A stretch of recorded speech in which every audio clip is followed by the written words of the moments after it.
గత 5 సంవత్సరాల నుండి కొత్తపల్లిలో కొన్ని అభివృద్ధి కార్యక్రమాలు జరగక చాలా ఇబ్బంది పడుతున్నారు ప్రజలు కూడా. ఈరోజు ఫస్ట్ టైం ప్రచారం జరుగుతున్నప్పుడు తెలుస్తుంది.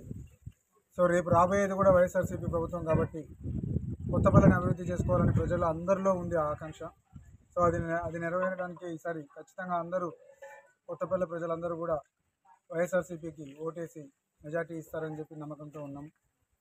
ముఖ్యంగా డెవలప్మెంట్ జరగాలంటే ఖచ్చితంగా వైఎస్ఆర్సీపీకే ఓటేయాలి అనేది ప్రజల మెయిన్ డిసిషన్ కూడా ఉన్నట్టుంది. ప్రతి ఒక్కరు కలుస్తున్నా కూడా అందరూ చాలా పాజిటివ్గా రెస్పాండ్ అవుతున్నారు.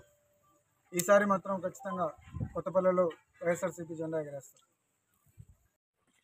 గతంలో మంత్రిగా ఉన్నప్పుడు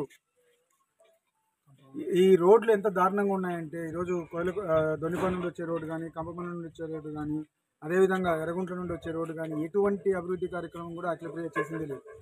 సొంత ఊరు అయింది కూడా ఎంత నెగ్లెక్ట్ చేయాలో అంత నెగ్లెక్ట్ చేసింది.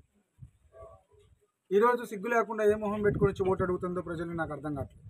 ఒక పక్క ఊర్లో గోడౌన్ కడతారు, ప్రజలకి అందుబాటులో ఉండడానికి గోడౌన్కి స్థలం ఇవ్వడానికి ముందుకు రాలేదు. కానీ ఎటువంటి కార్యక్రమాలు కూడా సొంత ఊరికి ఏదో చేయాలి అనే ఆలోచన కూడా వాళ్ళకి లేదు.